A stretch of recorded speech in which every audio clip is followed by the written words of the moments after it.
Okay, let's start. I'm Christopher Woodward. I'm the director of the Garden Museum, and this is an event which we've done for a number of years, I think dating back to Andy Sturgeon and Tom Stuart-Smith in 2010. Ulf Nordfell, who's here in the audience, has spoken, and the idea is that it's a chance for Dan Pearson spoke his Lauren Perrier Chatsworth garden. The idea is very simply that we glimpse these gardens for a few seconds or minutes, and we all want to hear the story behind them, and it's for us really to celebrate all the thought and ingenuity and mastery of construction and horticultural execution that goes into these remarkable gardens. So tonight we asked Sarah Price and Tom Stuart-Smith to talk about their gardens. Wesley Kerr will introduce them more eloquently than I. First of all, Sarah, then after she's spoken, Tom, and then they'll all be on stage together for a Q&A with plenty of chances for questions. Just to say, we're also being filmed tonight by PBS. So this is Ron and John Greenlee who are filming you from America. And John was just asking, he'd just come across the idea of a garden museum, or come across us over here for the flower show, which is a nice reminder of how, long before I was involved, how miraculous a sprig the museum is, all growing out of the memory of John Tredescant. And I think the point is brought very much home in a week like this, not just with the fun and the engagement of these speakers, but just this year, both John Brooks and Beth Chatto died, and it's a great privilege to have in this kind of cask of memories of gardens, their archives, papers, drawings, the films we've made of them to make those portraits. And so the museum is very much a place where things happen, but it's also a vessel for the history of gardens. And John very kindly immediately signed up as a friend of the museum, even though he's from California. And that's my cue, because when we opened a year ago exactly, we had 656 friends. We now have 982, and we want to get to 1,000 tonight. And so the idea is that if you sign up on your way out, and by the way, if there's a fire alarm, that's the way out, not the way you came in. So that is the fire exit. Fred was going to tell me off if I didn't say that, over there. The idea is that if you sign up, you get what you would have had a discount on your ticket tonight, which is a £5, but also a very rare book of which we've got a few copies left, which is the book by Tom and Sue Stuart-Smith of the Barn Garden, which we sell for £20. But because Tom's here, we thought if you become a friend, you get one. And so you can't all become friends, because then we won't have enough books. But that's a bit of a treat for you, because it's a beautiful book. So I now want to introduce Wesley Kerr. Wesley Kerr presented both Chelsea and Hampton Court for the BBC for 8 years. He's worked in broadcasting for in quite a formative time. He was the royal correspondent in the 1990s. He was the BBC arts correspondent in the 1980s. He's written books, and he has this particular gift for bringing people out, and I always find new things out. Wesley told me 10 minutes ago that he was in the film of the Queen. He appears in that film outside Buckingham Palace, the Stephen Frears film. So I discover new things about Wesley the whole time, and he's now going to introduce Sarah and her M&G Crocus Garden.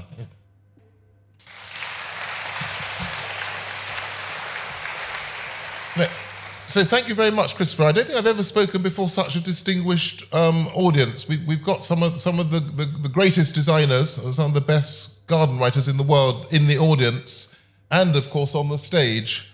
Tom and Sarah are two of our most distinctive designers, and there is a strong royal theme. Yes, I am in the film The Queen, and I think that when Her Majesty got out of the car after Princess Diana had died, I was doing the rather excited BBC commentary at the time. And in fact, only yesterday I was with Christopher in the gardens at Buckingham Palace. But there's the royal family have shown us, actually, one of Tom's gardens this week was being seen by 2 billion people, because I don't know if any of you were watching on Saturday, but as the carriage procession left Windsor Castle, it went through Tom's marvellous Diamond Jubilee garden. So I'm not sure if that's something that Sarah can outdo.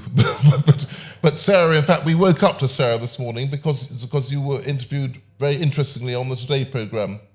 And it's been marvellous to spend much of the last 3 days in your two incredible gardens, in this astonishing show. I mean, we saw at the weekend how well we do royal theatre, and we've seen at Chelsea how well we do amazing horticulture and amazing horticultural theatre, as in fact you see here.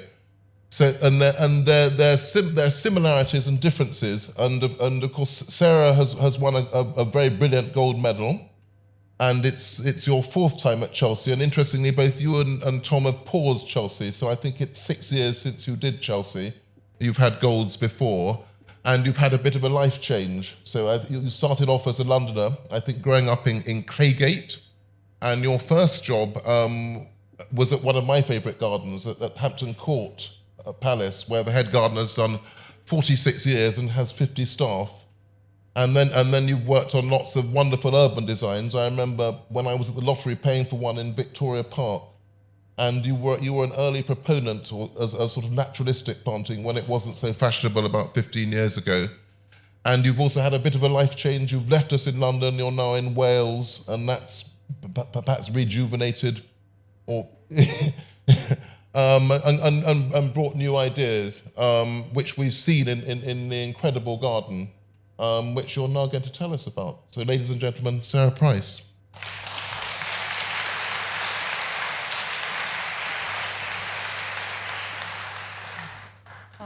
Thank you for coming today. It's really exciting to be here, and this is going to be very fresh and improvised.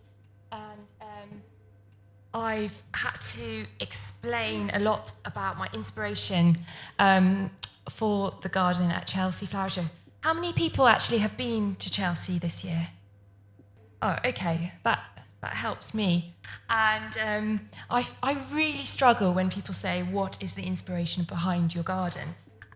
Partly because as a designer, yeah, it's quite tall. I'm not tall enough. There's common threads that run through your work, that run through the way you think, the way you see, which probably started in childhood and which feel normal to you. And I'm sure many of you have strange obsessions with the way certain plants are or materials are put together. And so really, I'm going to hopefully give you some insight into my working process and how the garden came about. And I think the first idea for the garden really stems through my work. When I moved to Wales, I definitely stopped thinking less about making large perennial plantings, rather like a tapestry that runs through an urban park, rather like the 2012 gardens in the Olympics. And instead I started thinking about, I suppose, making spaces beautiful and making atmospheres and in those spaces. And I suppose it's a direct correlation to the landscape that I live in. So I live on the edge of the Black Mountains in Abergavenny, and I'm very lucky because I can just walk out of my door and up the Sugarloaf, the Derry, the Rollbin, Llanrynithbreth, and I can see very beautiful landscapes, and I can see streams that run down mountains with angular rocks and ferns, and they each have their own distinct place. And you can go up further and you see Settle Oak with incredible angled branches, just planted with Deschampsia grasses. And then up higher you have heather moorland, and there's so many unique spaces, and this is the inspiration, I think, behind my work. And so designing Chelsea again, I really wanted to come and expand on this idea that I have and that I repeatedly use in pretty much all my projects, that all you need is a beautiful tree and a seat by that tree, and perhaps a sense of enclosure with a wall or a hedge, and you can make a beautiful, simple, atmospheric space. And you don't need complex, expensive materials. And that's really what started me thinking about the spatial design of this garden. And because it's Chelsea, I wanted to push myself and elaborate on this concept. And so and maybe because I'm a woman, I wanted to have really tall walls and architecture, because people often talk about my planting style. And I wanted to push myself and try a bit of architecture. And so that was one of my threads for this Chelsea garden. And then, I don't know if you've ever had like a period in your life where you've not visited art galleries. Has anyone? Or you've not had much you've had a different sort of stimulation. Anyhow, I hadn't been visiting art galleries for a couple of years, and then I went and I saw the water lily paintings of Monet's late work, and it hit me in a kind of incredible. It was just very moving, and I wasn't expecting that because you're so used to seeing them reproduced on postcards, and that kind of energy that I got from this painting, which is probably is many years old, and the vibrancy of the colour, tangerine against pink, purples, violets, really, really gave me a sense of energy. And here's a close-up. I went back to my studio and started doing collages, thinking about planting in that way. Can you throw lots of colours together and create a similar sort of atmosphere that really draws you into a garden? And I think you can, and I haven't necessarily achieved this at Chelsea, but it's the start of another sort of thread maybe that will run through my work. I think the South African garden, has anyone been to the 2012 gardens? Yes. I was quite interested to work with James Hitchmo because he throws every colour under the planet together.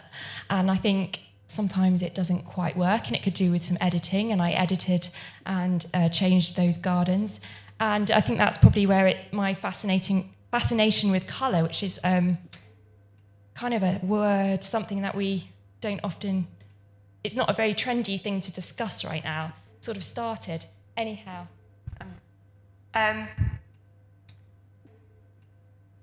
These visuals, these ideas led to this visual. So the visual came before my design for the garden. And I knew I wanted to create this sort of hot landscape. I wanted trees, and I wanted, drips of water, and I wanted intense colours. And I thought of the Mediterranean. And more than anything, I was just wanting to experiment with new plants. So I had massive plant envy when I saw Andy Sturgeon's garden at Chelsea 2 years ago, and I was really envious of all the plants there. And I think it's really important when you go to Chelsea to experiment with a new palette of plants and to really push yourself. I see it as a catwalk where, if you can't experiment, then there's something perhaps a little bit wrong with the profession that you're in. It should be there, and we should make beautiful or extraordinary gardens. Anyhow, I'm diverging. Here are some of the plants, the Mediterranean plants, which are in the garden, and which, when I went to Crocus, I just couldn't believe it, because they have things, which have been grown for how long is this? 4 years, this Euphorbia pithuosa. And I mean, look at the architecture. You can't really appreciate it because it's got this pea gravel underneath it. But can you see the stems? And it's incredibly exciting to work with plants like this. So this came first because I had to show it to my sponsors and try and win them over. And then they were interested, and so then I started folding bits of paper rather than drawing to kind of create shapes, and it was very much a kind of on the kitchen table sort of thing where you literally rip. Sorry, there's a note here. Christopher Friends exit at back. So yeah, you just literally, this is how design works. There's nothing, play around, take pictures with your camera phone. And then I firmed up my ideas, and I had a look at what trees to grow. I spoke to Peter Clare at Crocus, and I came up with this model, which I got. It's laser cut grey board, and you can see it. The garden hasn't actually changed that much. Those of you that have been to Chelsea, in fact, the only thing I haven't got is we haven't got a pointer, have we? But I'm going to point. dripping down this wall and flowing through the landscape. Oh, we have got a pointer. And yes, that tree is actually the tree in the garden. That tree is the Lagostromia indica in the garden. It's moved position slightly that way. But doing something like laser cutting, it's so precise that you can actually take a photo of the tree, draw it, trace it, and then get it cut out to scale. And so it gives you so much confidence as a designer. I felt that sometimes when you do SketchUp or 3D models, it's like the computer's manipulating you and has control over you rather than you having control over your design.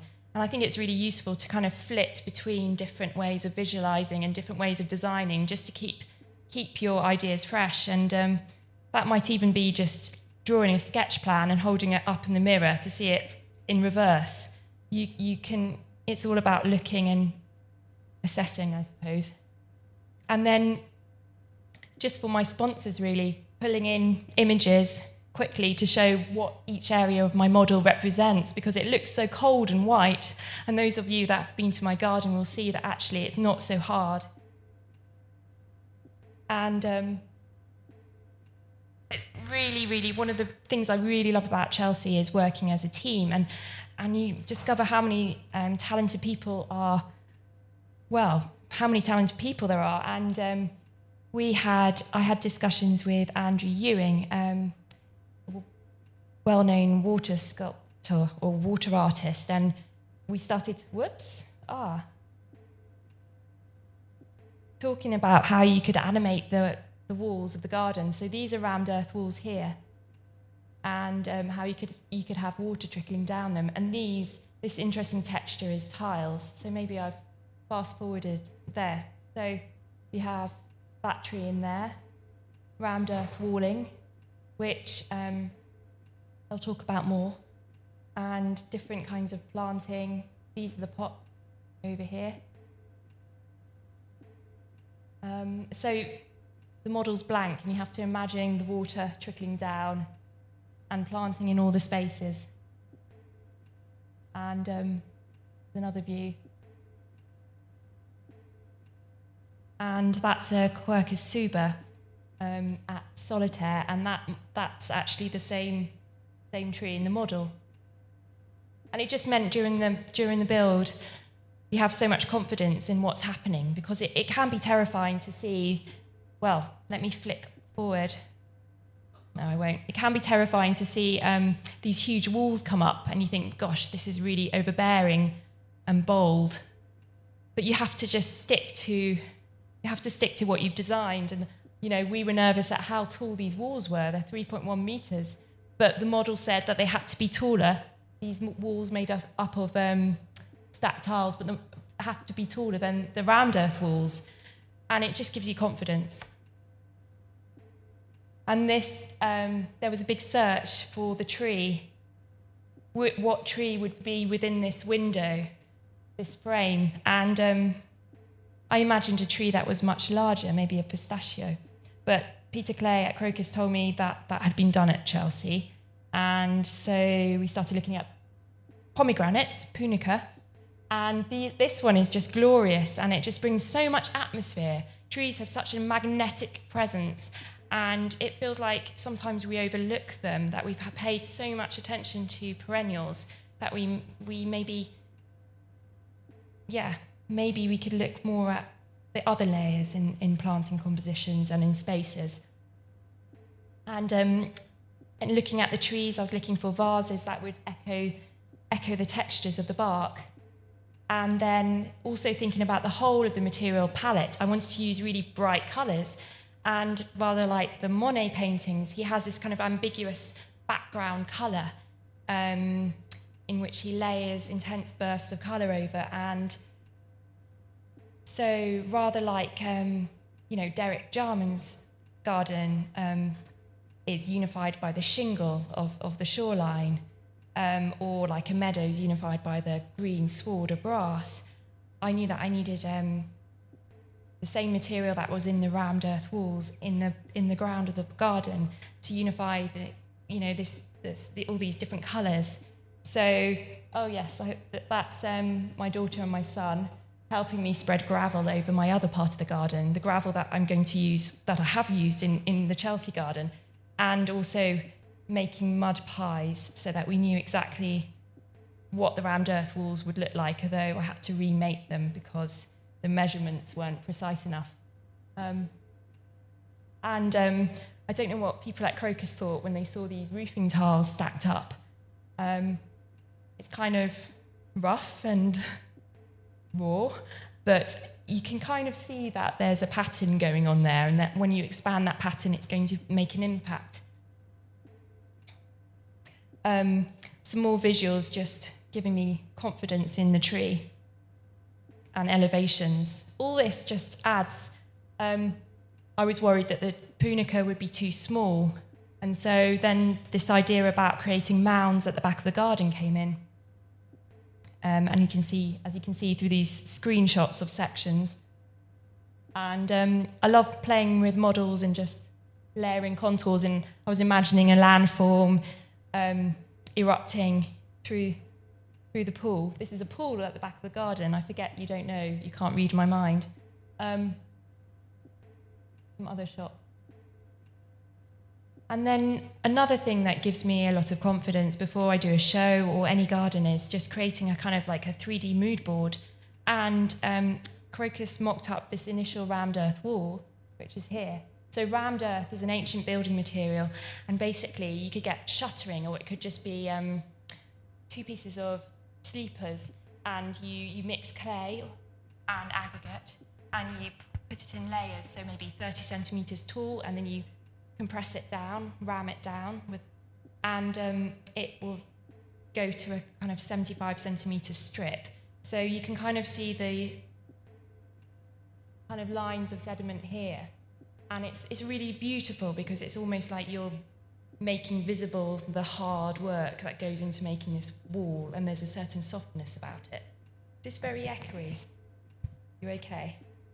And so this is a mood board, and I was thinking about the render of the back walls around the garden. And I wanted to put a wash of lilac over this kind of reddish colour. The colours haven't really come out, and I thought that might be a bit sickly. But then just by grabbing a few plants from the nursery and bringing them over, you can see it really brings out the glaucous colours in the horned poppy and the doryncium. And then just putting the materials together. This is one of the urns in the garden, and the gravel and pieces of plaster.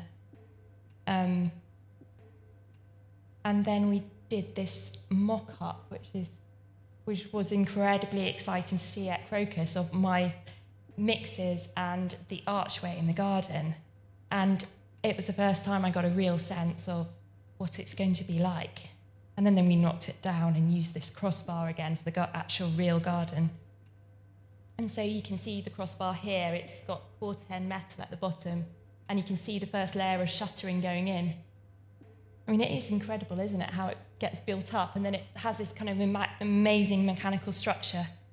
And you can just about see the opening there.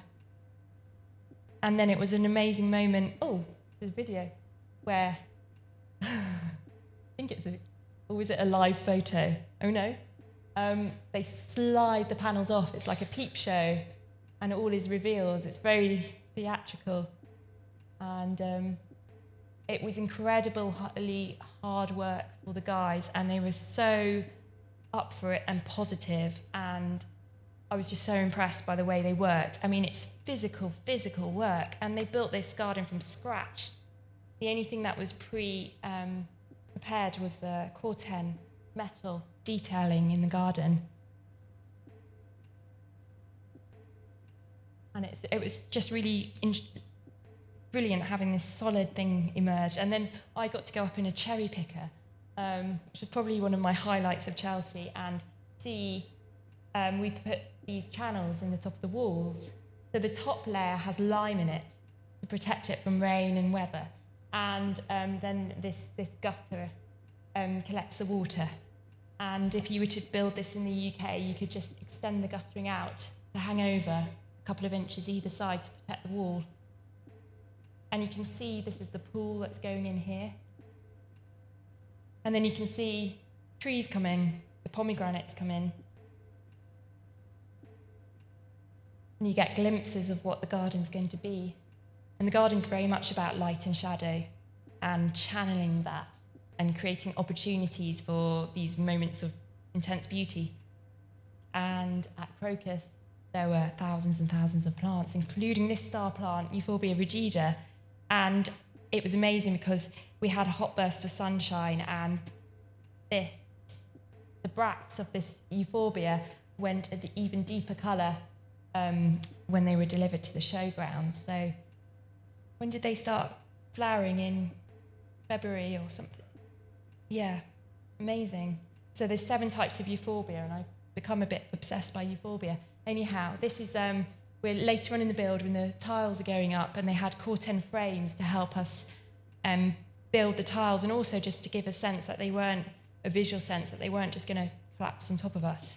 And Emma, who works with me and is over in the audience, she spent hours counting the tiles and making sure they'd fit and working out the patterns, and also drawing up this garden in CAD. And there's Keith doing an amazing job, and I think he's quite proud of them, his tile walls. And I wanted to create these kind of almost platforms within the garden to raise some of the plants up, and also to give another sense of space.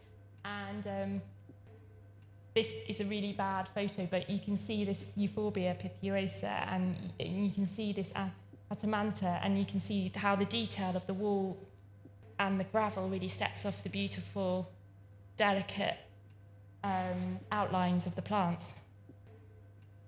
And it was really difficult because the round earth walls were so intensive, the build was so intensive, we had to plant very, very quickly. And during this time, of course, as in most Chelsea gardens, there's lots of work going on. And this is Andrew Ewing making his water rills with liner. And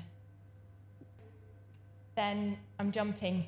I want to show you some of the boundary wall, which my friend painted, and had a lot of fun splattering paint. But she, I'd shown her all the images of the garden, so she knew what she was doing, and we were confident it was the right thing. And immediately it conjured up an atmosphere of somewhere hot, like Morocco. And you can see the wonderful stems of these Lagostromia indica and how well they go with the wall and the colours. And the garden's sparsely planted because I wanted the beautiful form of roses like this, Rosa Doncastiae, to really, so you can really appreciate the spacing of the petals on its arching stem. And a view of the garden as we're planting. And then Heath's masterwork, tiles stacked up, and Isoplexis canariensis in front. And it's wonderful when you have these kind of bits of architecture that you know a plant will work against, because then that sets the tone for that bit of planting and you can kind of work back from it. Gives you something. And I just wanted to show you the shadows that these tiles create on the wall. Really, really beautiful. And that's exactly what I wanted. So we've got a few photos of the finished garden, and then that's it. And out of the chaos, I mean, we've got the Lagostromia tree here, tiles, the vase, the Tenacia. There's so many different angles in the garden. Oh, that's my first kind of. The tile walls had to have scaffolding, and because of the gravel, there was a sort of unity to the planting. I mean, it kind of grounded all these fine forms and chunky forms, and I haven't seen these photos before, actually, so I'm just digesting them. They're by Claire Tackus. And the shape of the pond, it's a square with third along, I took the right angle out, and this shape is repeated in the seating and in the shape of all the platforms in the garden. So there's a kind of rule that I followed. And this is the back of the garden, which is probably the most atmospheric, enchanting part of the garden. And Agatha did an amazing job with broken tiles and stones sweeping this landform in. And it's like a mini little world, an installation within the garden. And she was absolutely brilliant. And you can see how water just glimmers and pours into the pool. Ah, there you go. Not a very good photo, but you can kind of see the sense. And I love these unexpected surprises, and this could be another garden on a large scale. That's the thing about doing show gardens. You get these ideas by doing it. And you get these like chance to experiment and then a little glimmer of something new. That's the front of the garden. And there's water that we wanted to create a kind of sense of time and erosion down the walls.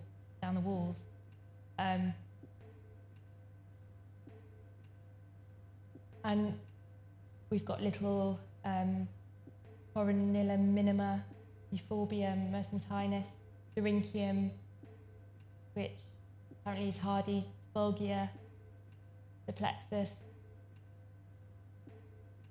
Rudolphia. It's fun having new plants. Oh, bit of repetition. And it's interesting actually, the garden today is looking quite really dishevelled, and I think it's because although they're Mediterranean plants, they're in pots and they haven't got their roots deep into the soil. And so it's a little bit difficult for me to look at it. But you can see how crisp this ancient material round earth is. And I love the depth. And standing there underneath all this earth feels wonderful. And it's very satisfying to frame beautiful trees. And I'm showing you these pictures, but it was just a complete collaboration. And it was so much fun working with talented, passionate people and exchanging ideas. And thank you very much for listening.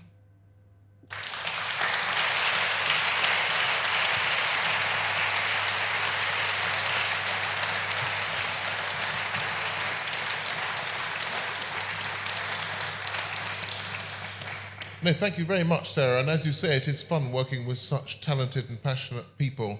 And it's astonishing the energy that you bring to your presentation after 3 or 4 weeks of probably getting up at 5 o'clock in the morning, doing 16-hour days. And it's wonderful to see the creativity deconstructed. Fascinating to see the spreadsheets, to see your children are involved, all the inspiration and the complexity of the build. And how I think a build in 19 days and the quality of the finish and the quality of the planting is astonishing. And I did say one thing wrong in the introduction. I said that your work wouldn't have been seen by as many people as saw Tom's garden at the weekend, but of course I forgot your incredible, I don't know how I could have done, designs for the Olympics, which were seen by far more than 2 billion people. And now there is a link, of course, between the two gardens, and which is Crocus. The incredible Mark Fain and Peter Clay and that incredible company, and which has, I think, won over 30 Chelsea Golds, and amazing planting, amazing workers, amazing ideas, amazing construction, and we'll be hearing from them later. And so they did, in contrast to this garden, an indoor garden, which was the Weston garden, which you'll have seen, which is quite unlike anything that we've seen before in the Great Pavilion, and has solved the problem of what to do with the obelisk, which is have a great big lime tree in front of it.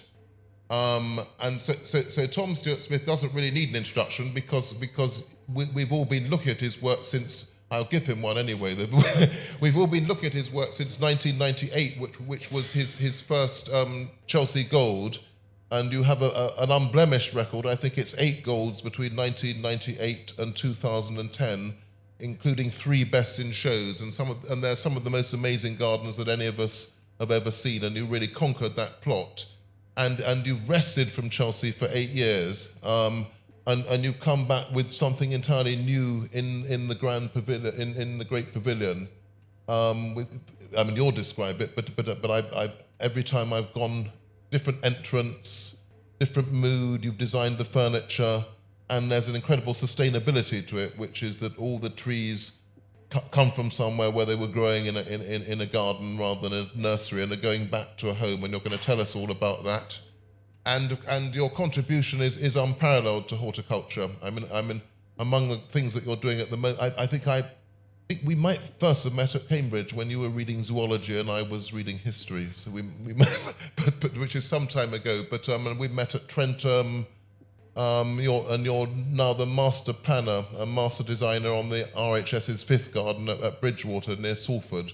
So you really are one of our great designers, one of our great landscapers, and it's incredible to have you here tonight, Tom Stuart-Smith.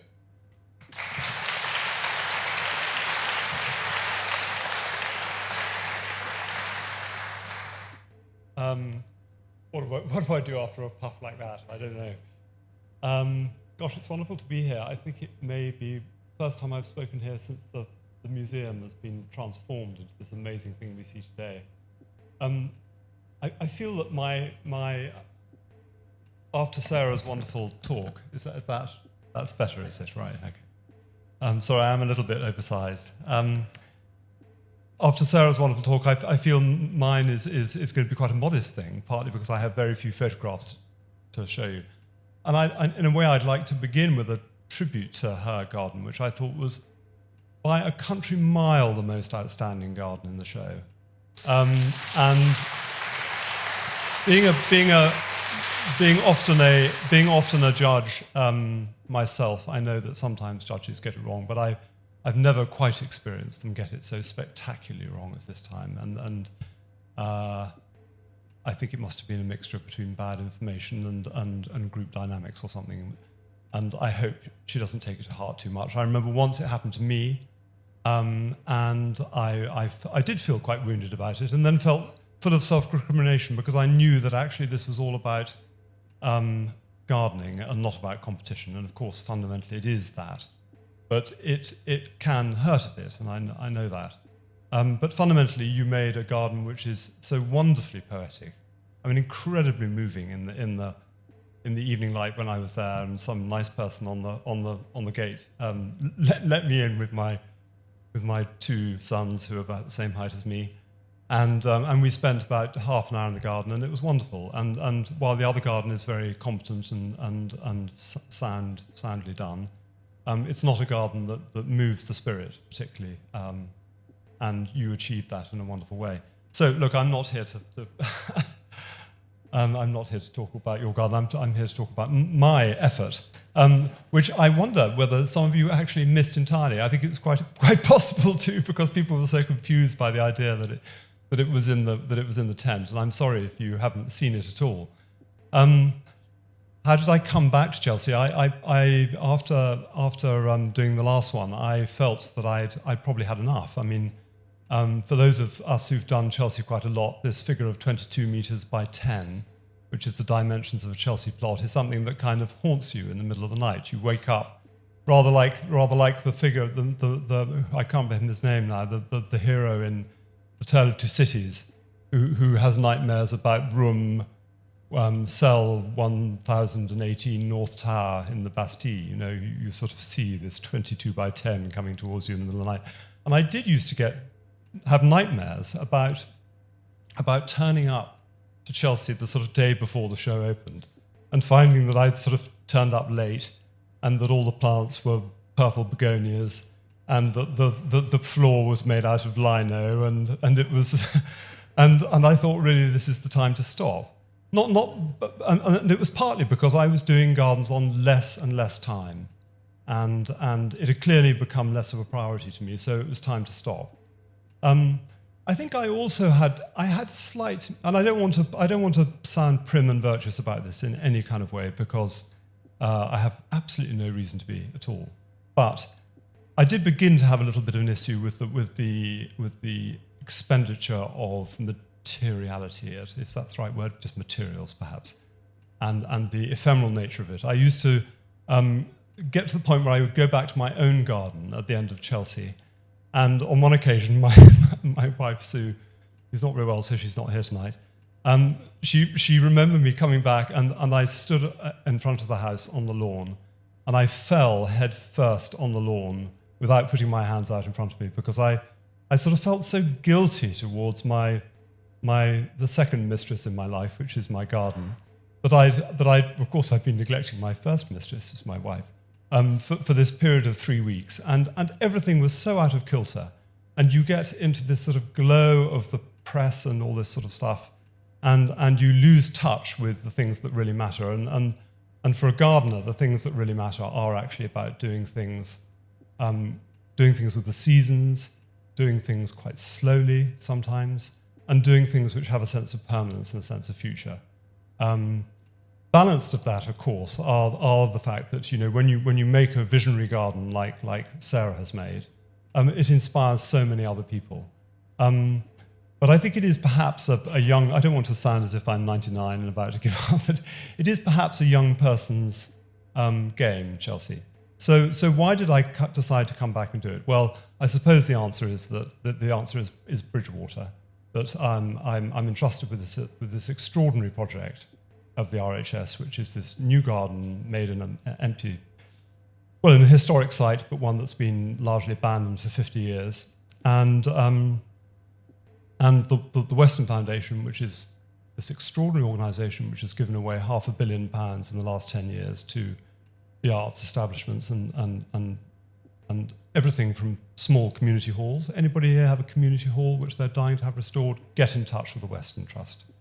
I think I'm at liberty to tell you that this evening. I'm not their spokesperson, but they have an unfulfilled budget for community halls, and they're dying for people to come and see them. So it was to celebrate their partnership with the RHS, to celebrate the fact they've been around for 60 years, to celebrate they've given away nearly £1 billion, and to say to the public, and not so much the big fundraisers at Tate or these big arts institutions, but to the little guys who wouldn't know who the Weston Foundation are.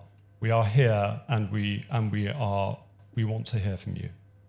So I thought that was a pretty good reason for doing it, and I came back with a certain amount of misgivings, and I discussed with them about what kind of thing we should do, and we decided fairly early on that we should do a garden that wasn't judged. Now that may sound a bit cowardly, perhaps there was an element of that, but I felt that there could be a sort of certain voice around which said, if there was a question about whether it should get a gold medal or not or whatever, people would say, oh well, if you give £5 million to the RHS, what do you expect? So I thought it was maybe prudent to step outside that, and they actually, as a charitable trust, who are not a trust that takes in money from outside, they generate all their money from their retail activities. Things like Fortnum and Mason, Primark, even, and various other companies. That they're not in the business like other sponsors of Chelsea Gardens of necessarily being competitive. So the whole idea of them wanting to win a medal is not really something that they were concerned about. They were much more concerned about getting a message across. In the end, I think, particularly because BBC coverage is so geared towards medals, and actually therefore the press coverage follows from that, I think maybe they've done themselves, I've done them perhaps a little disservice by us going that route, that we didn't decide to be judged. But then making a garden inside is a very, very different activity. I mean, this is our site, and as you can see, there's the obelisk, and what do we see in front of it? A large road. So that's what we were making our garden on. So for a start, we couldn't dig. So everything, if you did see the garden, everything was sitting above the tarmac, which was something I've never done before. So I had a certain amount of anxiety about how this would work out. The second thing about the garden was one of my first questions to them was, why would you want to be spending all this money? You're a charity. And so one of the answers to that is, well, we're not going to spend the amount that you would on a show garden. And I was pretty happy with that. And so that meant that really we had to, it's convenient that I'm working with crocus because I can pull in a few favours, that really it was a garden of pulling in favours big time. And that, I think, is what, echoes what has to happen in the charity sector. That you don't get anywhere by just sitting on your bum and waiting for the money to flow in. So we made a garden that probably actually cost about £750,000, and it cost less than a third of that. And that was entirely because all the materials in that garden, and I mean all, I don't mean just the big trees, as Wesley said, everything in that garden is recyclable. Most of it goes back to its original owners. And fairly early on, we set that as a challenge. So all the paving was lent by Lichen Antiques. Some of you may work with them. A lot of the plants were lent by crocus. And when we get into the thing, there's a rather sort of comical roll call if you go around the garden of plants that have appeared in different Chelsea star gardens of the last few years. I mean, that's our site. Which button do I press? Or do I ask somebody? Yes, you need to give me a guided tour, I'm afraid. Oh, thank you. So my initial drawings, I mean, nothing like Sarah's beautiful watercolour sketches. I think I was a bit pressed for time when they asked me to do it. But I did do some pencil drawings of how I saw this thing working. And right at that early stage, it was based around a walk around Crocus's nursery when I was asked to do this. And I suddenly started seeing all these amazing plants sitting around the place that were sort of like, rather like me, they were like old sort of stallions put out to grass, and so if we have the magical pointer, maybe the magical pointer works. No, it doesn't. So this one at the front is, I'm not going to even try and do this, is an Amelanchier, which was in that memorable garden of Luciana Jubilees for Lauren Perrier. All the huge box you would have seen in the garden were from Dan Pearson's garden at Chatsworth. Where else do we go? The wonderful hazel, which you might have noticed, was from that beautiful garden that Christopher Bradley Hole did with the amazing burnt oak walk and the sort of simulacrum of the English landscape in the middle. Did we have any other? Marcus Barnett, the amazing I was about to say the amazing Marcus Barnett. Of course, he is amazing. But the amazing osmanthus at the back of the garden, which would barely fit into this church, was the centerpiece of his garden, and I was rather proud to say was just a sort of bit player in our garden. So, for me, the other attraction of going to the tent was that I'm so old now.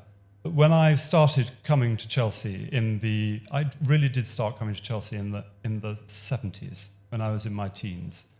The first thing I would go and see was the wonderful Beth Chatto stand. Sadly, died last week, and I think it was partly because garden design at that time was in such a desperate pass that you wouldn't really go and look at the show gardens in Main Avenue. They were really pretty. They weren't that great. I mean, occasionally there would be something interesting, but they weren't that brilliant. There was a wonderful one by, gosh, my brain won't help me. I'll pass over it. But there weren't that many good ones. But the tent, there were some, the really interesting things that were happening in design were almost happening in the tent. Carol Klein, okay, she didn't start showing until the late 90s. But Beth Chatto was the one to go and see. So for me, it was like sort of hallowed territory. And the idea of doing something in the tent was rather wonderful, and we just find and that was the inspiration behind part of the planting. That I thought we would try and do something where the plant content was much more significant in terms of diversity than anything I'd done before. I tend to do a lot of repetition in planting design. I might have sort of 20 plants. Things change gradually, but there wouldn't be these little perfect specimens. And I wanted to do something which had maybe 60, 70 different varieties of plant, and had a mixture of more common things, but some real rarities. So in thinking about who to work with, this is a little sketch. You can see a regersia in the foreground, and a lump of box, and some things that look like Cornus Cusa. So crocus were a bit of they were inked in from the moment I was asked to do it, because I've done every single show garden I've done on my own with them, and they're sort of my essential comfort blanket. I mean, I wouldn't know. It would just be too painful to go through the whole process with somebody else. And also because I know, and this isn't a PR stunt for them, but I do know that if something goes wrong, and it always goes wrong at Chelsea, I know that they will fill the breach. It just has to be done. There are no questions asked. You just sort it out. So, but I knew that I needed another dimension of plant that they wouldn't naturally provide. And so I talked to Sue and Bledin Wynne-Jones, who are two of the most amazing plant people around. I've just seen Sue here. That's wonderful. There's Bledin here too. Well, will you just stand up so that? No, go on. Be embarrassed. They deserve a round of applause. I mean, Pete Clay and Mark Payne also deserve a round of applause, but they get their round of applause on the internet every day when people buy another 500 crocuses or whatever. Sue and Bledin, I have a guilty confession to make, but I went to their nursery for the first time in the autumn, which was very, very long overdue, and it just completely knocks your socks off because if you're somebody like me who thinks you know a certain amount about plants, I don't know a huge amount, but you go there and your ignorance is just exposed in a millisecond, and it's a question of whether you've heard of the genus, let alone the species, let alone and then every other plant you see has a bloody collection number on the end of it, So it's the most fantastic centre of biodiversity probably in this country. And Upper Teesdale, forget it. There are more species that are unique to this country. I mean, they're not unique to this country, but that is the only place you'll find them, and the density of diversity is just astonishing. So I think they were rather ginger.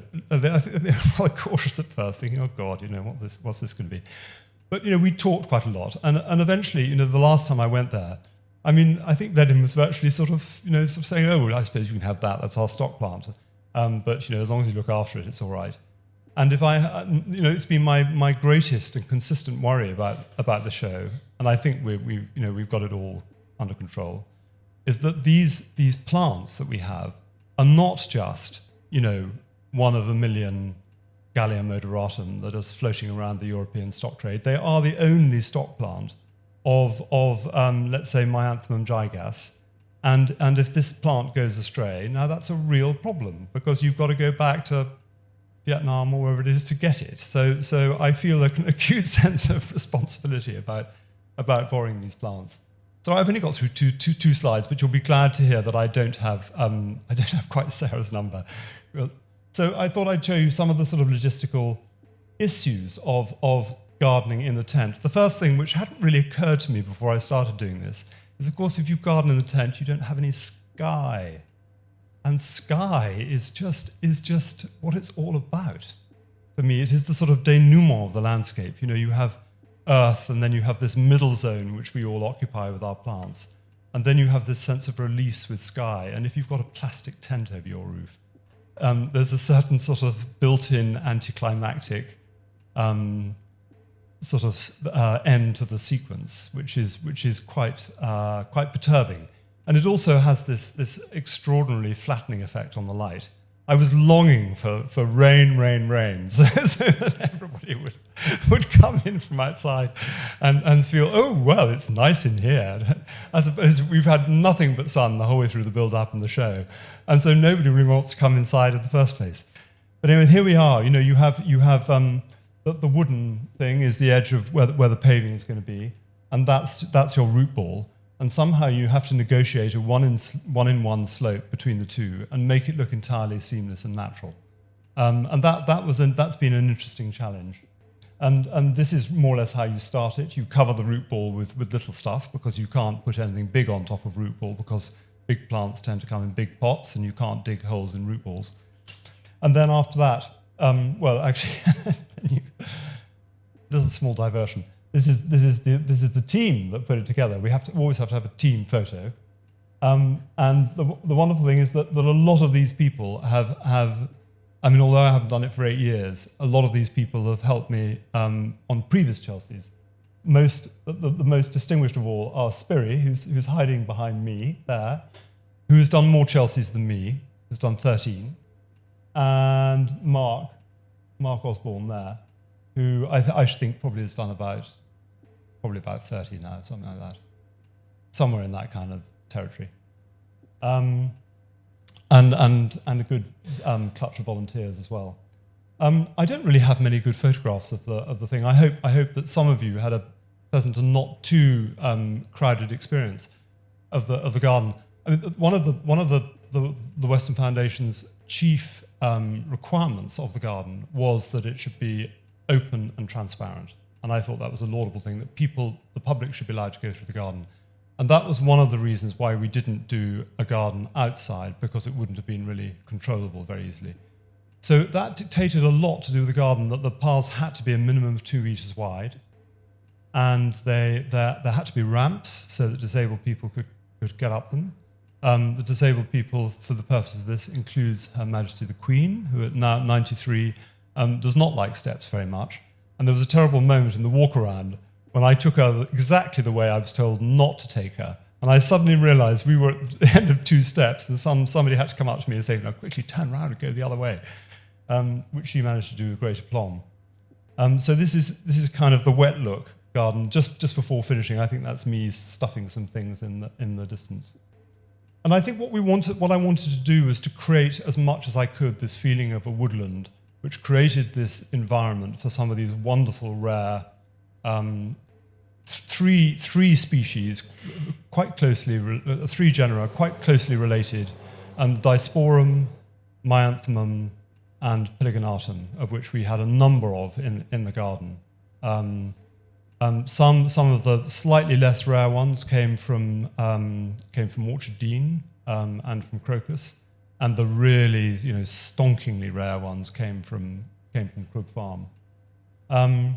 This is a silly little time-lapse thing showing you how the thing got together. It lasts a minute, and there's a little butterfly that goes off. And it just shows you how much machinery is involved and how ridiculous these plants look until they've got something around them. There they are, all being balanced on their little wooden chocks. And you can see that the garden is actually very simple, and that was partly because it had to be built in 10 days, so half the time that you get to build one outside. And so we couldn't have the complexity of a water feature or anything like that.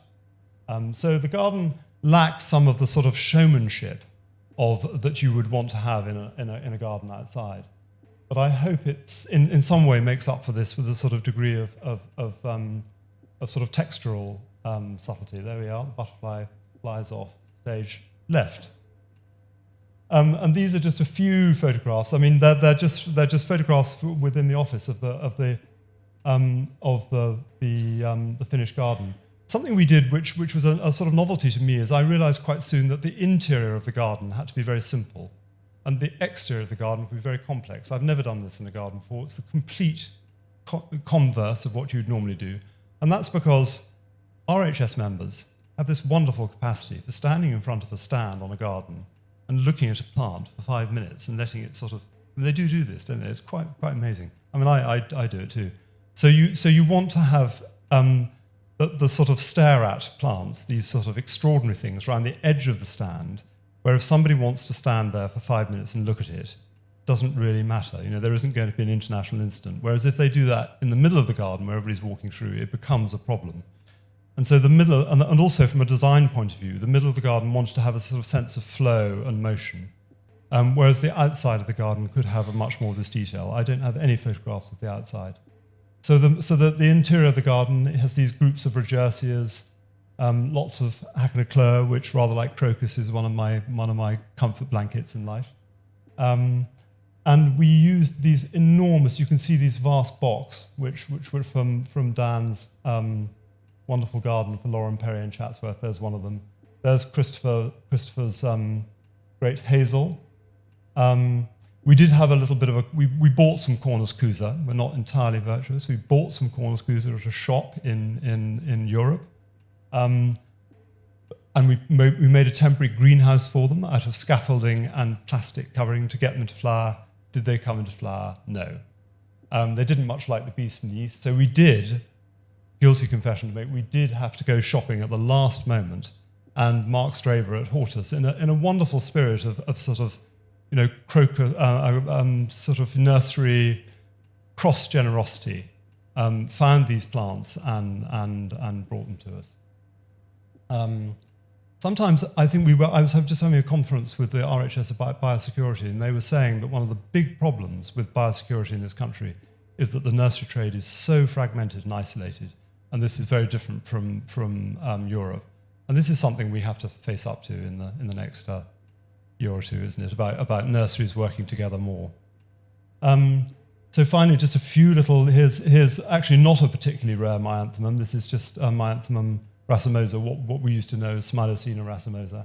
But here, next to it, is this wonderful Disporopsis bodneri. Is that right? Have I got that right, Dennin? Oh, good. He's too polite to say. I think I might have planted two collection numbers next to each other, which is probably a terrible thing to do. So I wanted to create these rather sort of beautiful, almost sort of Dürer-esque, like little compositions of plants, to sort of, as it were, emphasize the fabulous sort of almost incalculability of plant life. And I think Sarah did that in another way in her garden by this wonderful sort of pointillist approach to planting. Of course, this is absolutely the opposite extreme. This is about sort of well-fed arboreal lushness as opposed to sparse Mediterranean sort of starvation on a cliff top, as it were. And here we are, and there's the obelisk. I mean, not really totally well obscured by that tree. In fact, I was not totally trying to obscure the obelisk. How many of you know that this commemorates some battle in the Punjab in 1848 where about 300 British officers were killed? They don't actually tell you how many Indians were killed. I think it was probably a sort of multiple of that. And I can't even remember the name of the battle. Does anybody know it? Shirawadi Awesome? It's on my front slide, is it? Okay, right. Anyway, that's pretty much the story of the Western Garden, and it's been a wonderful thing to do. And Crocus's challenge is when they do the deconstruction, is that I think that the only things that should not be recycled are the nails holding the boarding together, the hessian that's covering the boarding, and the mortar between the joints. Everything else has got a home to go to, and I'm incredibly grateful to all the people who've sort of contributed to this garden so generously. Not least these wonderful designers of previous Chelsea gardens who've left these amazing plants knocking around in Crocus Nursery for me to snaffle up. Thanks very much.